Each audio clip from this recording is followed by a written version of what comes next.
Working President ka khun hanyo treb awakening movement khnam uba Thomas Pasa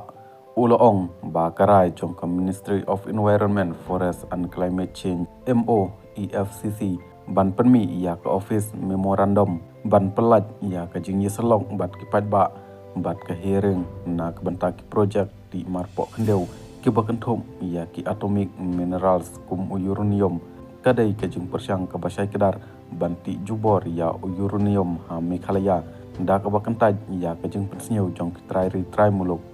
ha ka kerwok khobor bala pelat ha ka senginengkong uba pasa ulong ba ka isu jong ka jingti uranium ha Meghalaya kadai ka basneu khia jor ha ka ba bon ki seng bhalang bat ki nong snong ki persya jor namar ba ki sneu khia ya ka jing ta jor ya ka mariang bat ya ka koj ka khia jong ki paj ba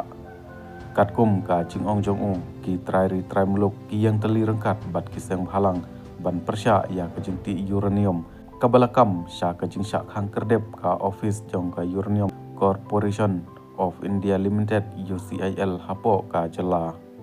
uba pasa ulong ki bobun hi ki pajba ka jela Meghalaya kisnyo thu syai ya ka jing ma ka bakrau ladati ya uranium bat kumta ki la persya jor ulo kentu ban penmi ya kasur ka baklan persya ya kano ka jing persyang banti ya uranium hapo ka jela bat kentu ya ka jing don kam kasur ka jela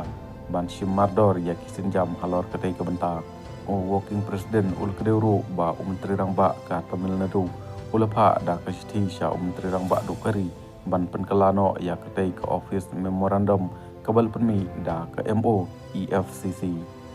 ngikmi lanti ba ka sarkar Meghalaya kan bot ya katai ka juk kanuksa bat ban shimlang ya ka juk kanong rim ban persya ya ka jingti uranium hapo ka jela ulong